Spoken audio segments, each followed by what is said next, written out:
There is no laughter. Zero laughter. Zilch laughter from both of them. Maybe the spider monkey part. Yeah, the spider monkey. Yeah. Hold on, spider monkey. What the hell? No one was laughing there. We were laughing as an audience, but they weren't laughing.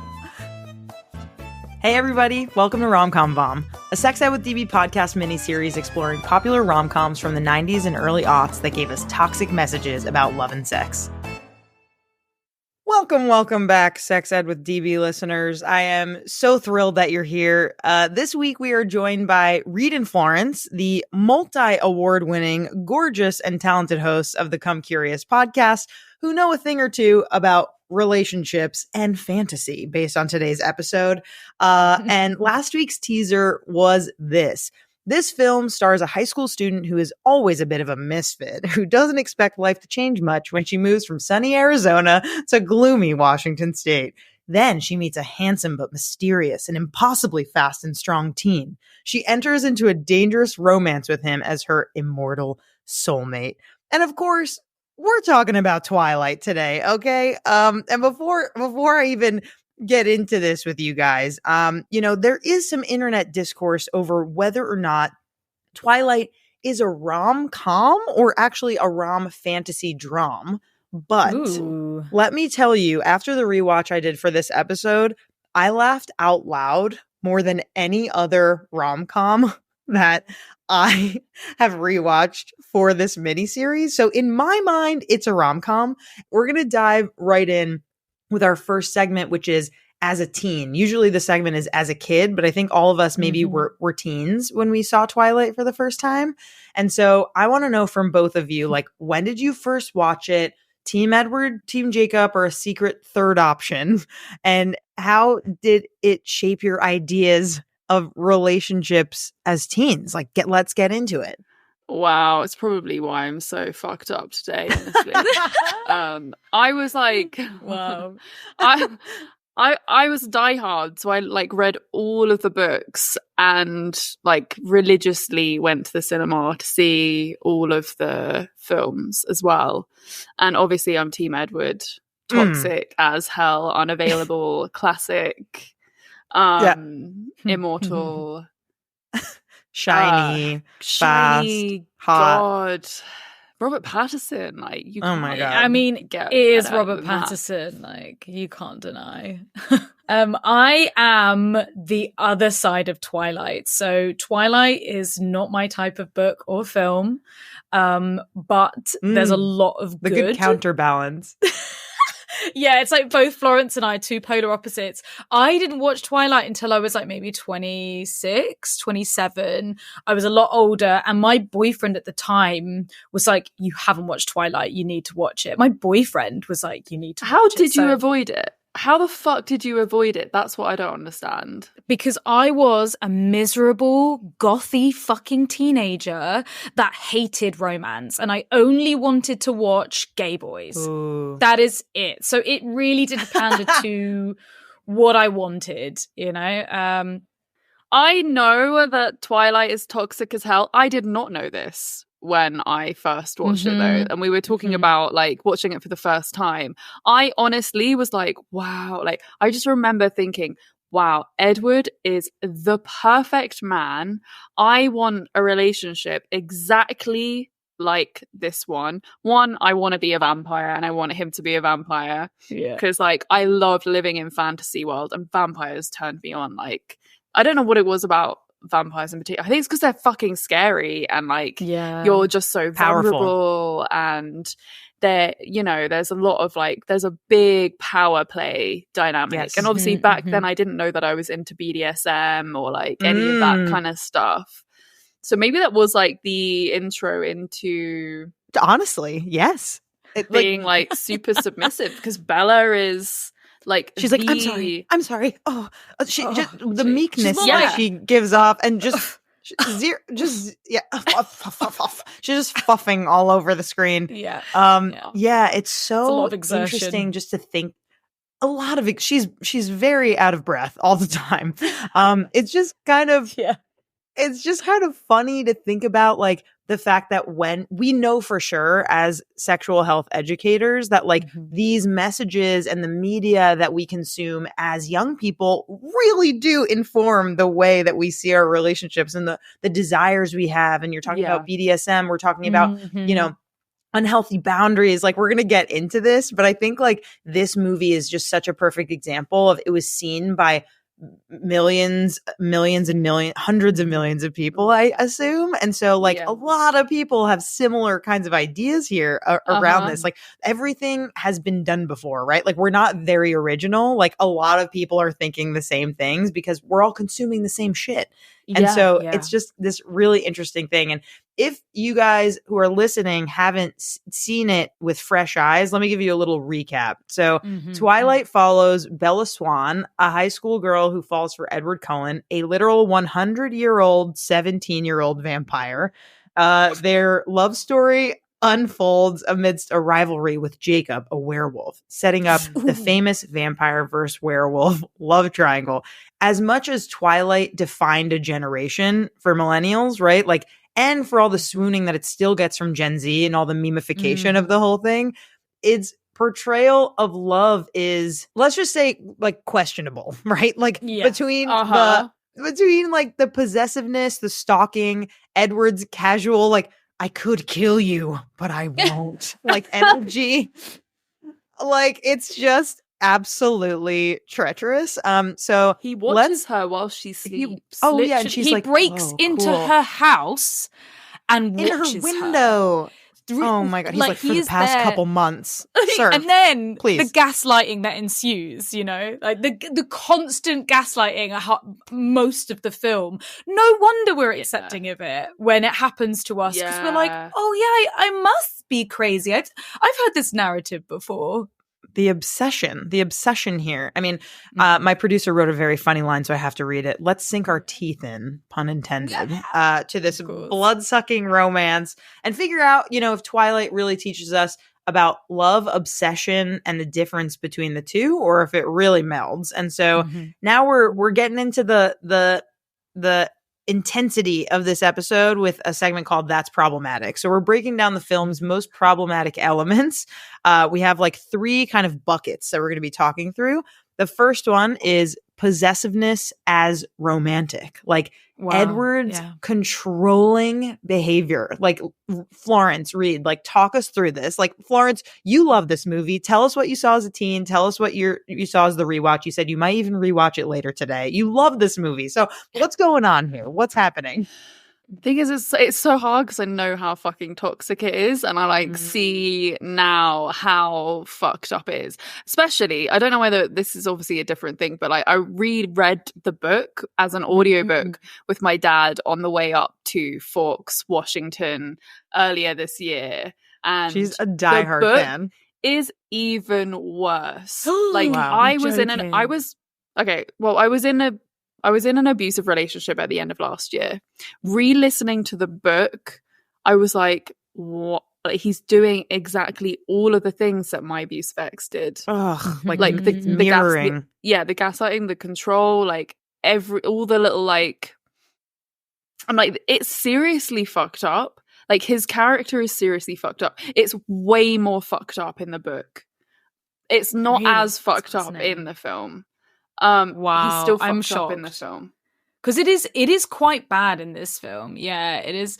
I was the same. I rewatched this film, and I laughed so hard all the way through. And I watched it with my boyfriend Jacob, and we both laughed because he loves these movies. Right? He really wants to watch the rest of the series, and I was like, as I'm like coming at it completely. The film is okay, you know, like the way it's filmed is really cool, like the grading, it looks very pretty. The acting is questionable, but like that is part of it. This film is full of nostalgia, and I imagine if you grew up with this film, like you're loving it because of the nostalgia. But not only that, it is the stereotypical fantasy that most women and girls have.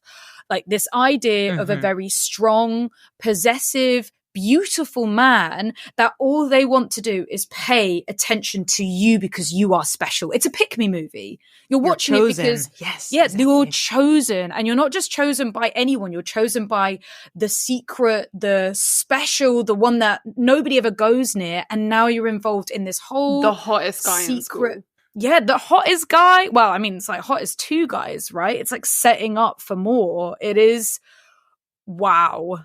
Also, he and his siblings look 35. I don't understand. Like when they walk in the cafeteria, I'm just like, I'm sorry, they're supposed to be 17-year-olds. Like I don't, and they're also so weird, right? Like we were talking about Mormon writing. Like all of them are foster siblings, but all of them are fucking. You're just like, what is going on here? They just casually put the incest under the radar, where it's like, casually. That's so weird that they're foster. It's like, oh, well, they're not by blood, but it's like, no, that is still fucking weird. Like, but it's hot and it's feeding into that fantasy, right? And there's this whole idea, right, where like Bella, the way that Edward treats her, like the first hour of the movie, he literally like snarls at her because he smells her, and later we find out it's because he's obsessed with her blood, but like she's so mean to her the whole time, and the whole time she's just like trying to get closer to him, which is this whole like what do you think this whole thing is teaching us? Like before they figure out like who Edward is, right? Like what is this dynamic between them? Well, as girls, I feel like we were always taught that boys that were mean to us at school actually secretly fancied us. And it's true.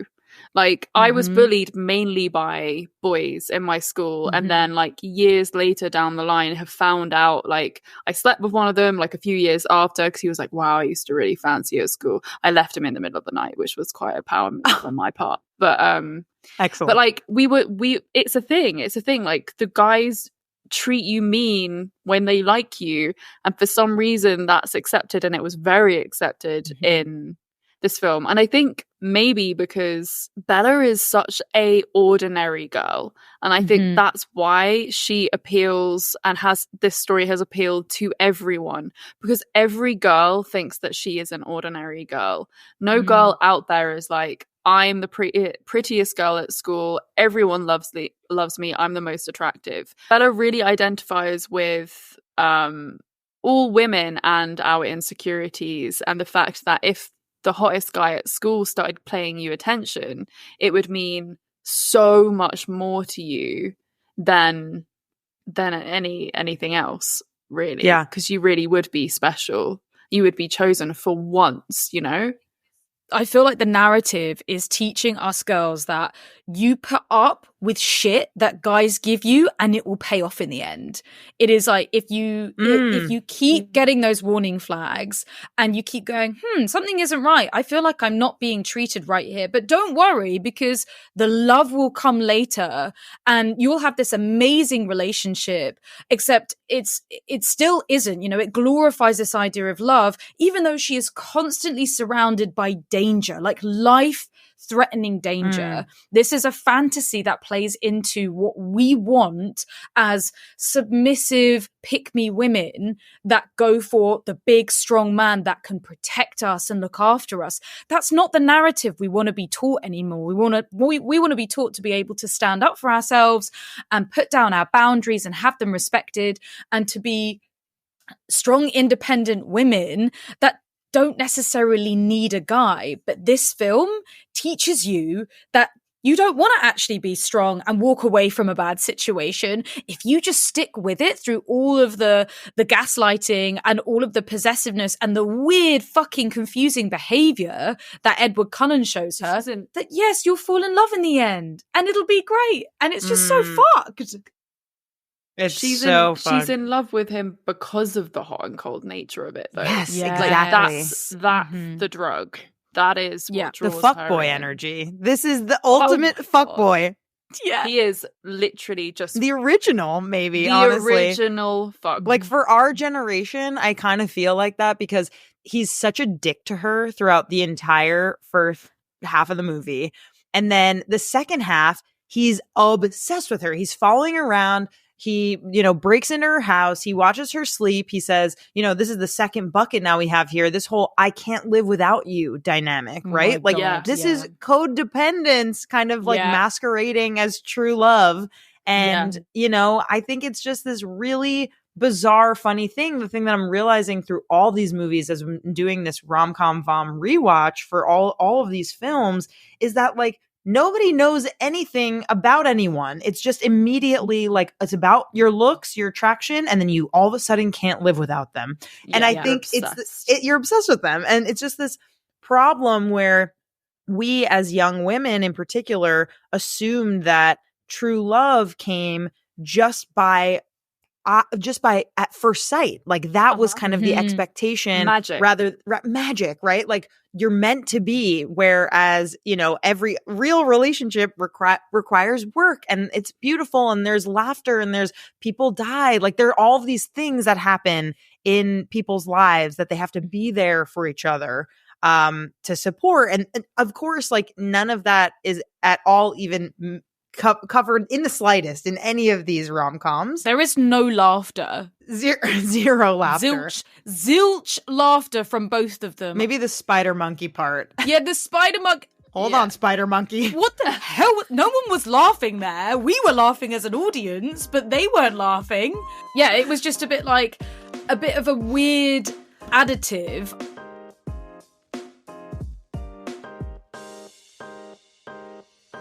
Black people love the band Paramore. We're all aware of it. It's like an accepted truth. But it made me wonder, what other seemingly random things do large groups of Black people love?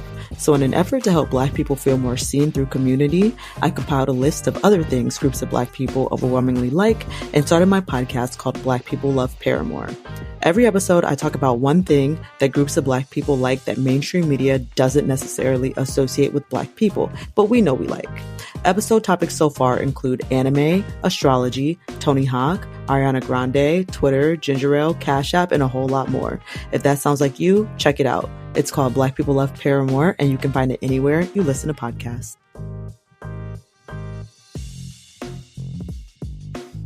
Hey, Sex Ed with DB listeners, DB here. And I need your help to make this podcast exactly what you want. We've put together a quick listener survey to find out what matters most to you, so we can cover the topics that you care about, find sponsors that match your interests, and create a podcast experience that's perfect for you. Plus, as a thank you, you could win a $100 gift card from Lion's Den. Your email is optional, so you can stay anonymous if you'd like. Just hit the link in the show notes and help us make Sex Ed with DB the best it can be for you.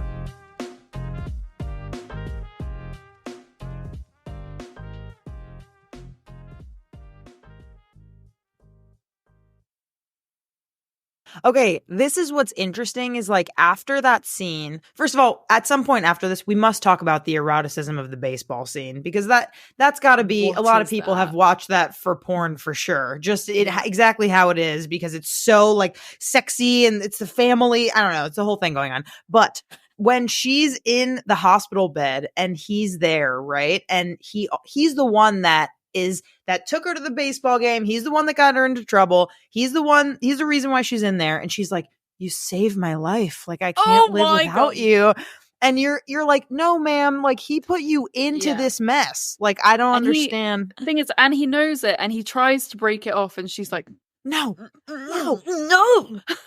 She has a conniption. Not. Yeah, freaks out. But I feel like it's even worse, he's not just a fuck boy, he's a soft boy, because he's very much "Oh no, you shouldn't be with me," and "I put you in this." But it's yeah, sure, saying that doesn't make you the good guy. You're still putting her in these physical situations. Doesn't matter how many times you say you shouldn't be a thing or this shouldn't happen, it's still happening, and you're letting it happen. Yeah, totally. I think another interesting thing is that we see this in the beginning too. He's the one that keeps approaching her and saying, "I don't think we should be friends. I don't think we should." She's like, "Okay, well, I don't know what to Like, tell you. fuck off You keep coming up to me and saying we shouldn't be friends. Like, what is this bullshit? Leave me it doesn't alone. make any sense. Leave me the hell alone. Oh, one other thing that I wanted to talk about is just how immediately Bella is treated as the new student. Like, random boys are kissing her. They're fighting over her. They just like, she's immediately the person who every single one wants to be with. Yeah. Like, can Or, we talk like, about that for a hate. second? Yes. She's immediately bullied by people that she hasn't even been interacting with. You know, she turns up in her truck, and then you've got like a gang of peeps that are just like, Everyone's like, oh, what? All of a sudden gonna bully you because of your truck. Like, that just doesn't really fucking happen. Just doesn't happen. No, it's absurd. Yeah. And every boy is just like asking her to prom all of a sudden. Like, we have Anna Kendrick's character who's just like the desperate friend. I don't know. All the other girls in this film, other than Rosalie, which is kind of interesting. Another thing that I'm realizing in these rom-com rewatches is like, there's the meek girl and there's the power bitch who like doesn't take any shit. There's like absolutely nothing in between. And it's just so fascinating because Rosalie is just like breaking the salad bowl when she realizes that Bella's already eaten. Like, you're psychotic. Please take it easy. Like, why are you breaking the salad bowl? That's an intense scene. So extreme as well. And very intense. I kind of liked that way of her meeting the family. That was quite enjoyable because it was just so outrageous and so outlandish. And this idea that they have, I thought it was sweet. You know, they're going to cook for her, but also how awkward would that be? You go to a house and you're the only one eating a meal that they've cooked while they sit there and watch you and look at you like prey. I would have let, like, I thought it was awkward that Edward says, oh, she's already eaten, because it put her in a really like tricky situation because she'd already said like, oh, thank you so much, like, yum, tasty, and you know, she could have just had a little bit, you know, instead of wasting all of that effort. But I will say, as much as I was sitting through this, going, this is ridiculous, I was turned the fuck on. It still set off my lights, my little teenage, like, oh my God, I want this. He's so like strong and scary. And he keeps, you know, being like, you know, are you scared of me? And she's like, no, I'm not scared of you. And I'm like, that's what I would say in this situation. But I want to be scared of you because that's like, you know, making my fucking fanny flutter as much as it was so the toxic. kissing scene. He's into it. The kissing scene. The kissing scene, I just remember as a teen being like, oh my, I mean, like, we haven't even talked about this yet, right? But like this writer is Mormon, and a lot of these like virginal, we talked about this before we started recording, we're all hilariously wearing white today. You can't see this, but like, we are clearly like, this is embedded in our heads of this idea of like pureness, restraint, virginity, saving yourself, eternity. There are all of these themes that are really, really deeply embedded in this writing of this movie and in the book. And so I think that like the kissing scene is so funny because it shows the ultimate ability to restrain yourself, to not go too far. And in every case, too far is to lose your virginity to somebody.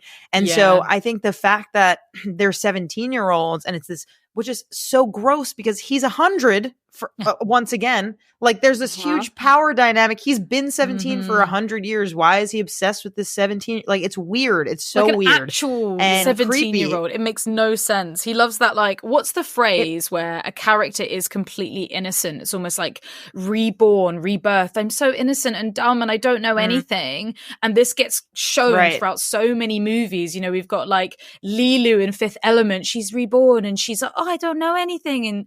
And it's like this male gaze fantasy. And that's the kissing scene where they kiss a lot and he literally throws himself to the other side of the room and he's like, no, I can't even, you know, be around you. Yeah, and it's just like, what the fuck? It's insane. insane. If a dude does that, run away because that is scary behavior. Like, if it's like him punching a wall and then she's like, don't leave. And he's like, okay, I'll sit and talk with you instead. Bro. She is obsessed with him being obsessed with her. I think there's kind of like this duality here. we got to move on to our cringe corner, Yes. which is our most outrageous moment or line of the movie. And we're going to give out the Golden Sparkle Award to each moment here. So I'll go first, and then I'll let you guys think on it what your most awkward thing is. But this obviously is like because of the memes and the gifs that have come from this film. But like when she goes into the chemistry or like the bio lab, and That's her the scene. and her like hair is like picked up by the fan, and the way my he looks Lord. at her is just like, oh god, like it's as if he just smelled a porta potty. Like honestly, it is. And the then she's like cringiest smelling thing. her armpits. She's smelling Like, your armpits. It's just like Me. absolutely absurd. Like, when would you be looked at like that, as if someone just can't stand the way you smell? It's like the meanest thing that anyone could ever do. It's so cringy. His acting is absolutely horrific. And I just, that's my Golden Sparkle Award. I mean, I feel like the best scene has to be the. Well, what am I? You're a Vampire. Yes. I say that shit all the time. Say it out loud. Say it out loud. I couldn't believe he was saying this. Like, say it out loud. And she's not even looking at him. Like, she's like turned away, just standing there. Like, in why the is middle he of a screaming fucking at her? forest. Yeah, say it. And Oh it's my like, God. And the camera's like circling them. It's Out so loud. dramatic. You're impossibly fast and incredibly strong. Like just all naming all this shit. He's it's like all the screaming at her equations to And say it then out he's loud. coming at her. and then Yes, the geometry. But it's so hot, this scene, because he then pins her up against a tree and basically says, I'm a killer, Bella. Yeah. You're the, like, lamb. Oh, and, yeah. like, I would... And so the lion fell. It was so out of whack when he was like, No. So the So- lion fell in love with the lamb. This is my scene. Right. This is after that line where he says about, she's like, oh, the silly little lamb, and he's like, oh, the masochistic lion, and he ruins that line because he says masochistic lion, not sadistic. Masochistic is when you're into pain, and that cringed me out to the top end. I was like, you're trying to be hot and dominant, and you've just fucked up. Oh. Guys, we have to rate this movie. Let me tell you the scale. The scale is the VOMS scale. So 1 to 5 VOMs. 1 VOM is that like it's a little dated, but like it's mostly great still. It still holds up. 5 VOMs, full body cringe, aged like milk. Really, like we should burn it. We should burn the DVDs that we have of this. How many VOMs? And Florence, you gotta let your biases maybe go. Just think about it objectively. How would you rate this? But I love this film. Like, So- I love it. I literally went to Forks for the Twilight. I understand. You're a diehard fan. experience. So maybe you would not rate it any VOM. Maybe it's 0 VOMs for you. I know how fucked up it is. But like, I'm like, I just can't. I could never burn. Could never burn the Twilight. DVD or the Blu-ray for that matter. Reed, we'll start with you. How many VOMs are you giving this? I have to go for a 5 VOMer. It is. I feel like it's teaching so many bad narratives that we have taken. This is proof that we have taken those narratives as teenagers, and it has fucked up the way that we think about relationships and sex, and how we can't stand up for ourselves when things are a little bit fucked, and putting down boundaries. This is like a total film to show you how to just let your boundaries be crossed and be okay with it. You know what's really funny? I saw an Instagram reel, and it was someone flashback being like, I really want to be like Bella. I really want to be Bella, like when they were younger and a teenager and watching this. And then it was like flash forward to in their 30s, and it's just the November, December, like scene where she's just like depressed and the camera is going around her, and it's just like all the Twilight fans in their 30s just with the depressed Breaking Dawn scene. Sad. I'm We like, can quite relate sad. to it. Fucking We relate real. to I was it. like, wow, I relate Yeah. so fucking hard. Yeah. And am I fucked up because of Twilight? Because I've not had a happy, successful relationship in all of my life. So Is it Twilight's fault? Who knows? I'd like to think it is. I think that we here should just say it's Twilight's fault. And if we could, we're gonna do a quick like exercise where we just say anything that we would rewrite about this film, like a character, a plot point. If we could do it better, what would we do? And then we're gonna tease the next episode and say goodbye. So what do you think? What would we rewrite about this film? I would not make Edward such a controlling, abusive narcissist. Like, I think that he needs to be like, I think just make him like into a decent guy who actually wants to communicate, and like, you know, if he actually was a guy that we could aspire to be with, then maybe we wouldn't all be so fucked up. My rewrite would be the first time Bella meets Edward and she just goes, no. She like Fuck flips no. him the bird and just goes and just gives him Absolutely a fuck not. you And she sound. goes on to have a really happy life that's safe, that doesn't put herself or her friends and family in danger, and maybe just no lives a happily ever paranormal after people.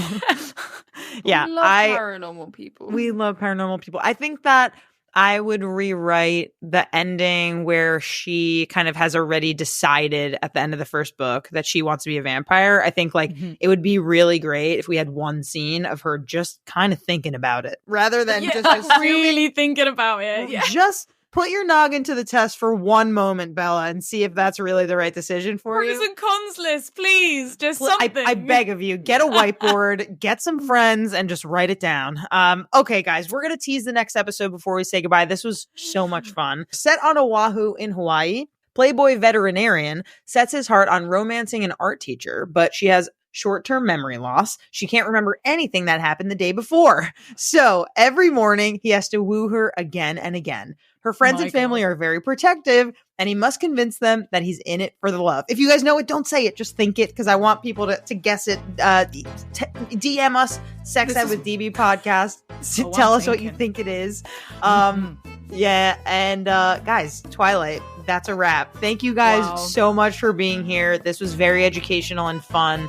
And I would have never, no offense, Florence, rewatched this on my own. So I'm so glad that I had this podcast to do it. I am so glad you guys are here. Thank you so much.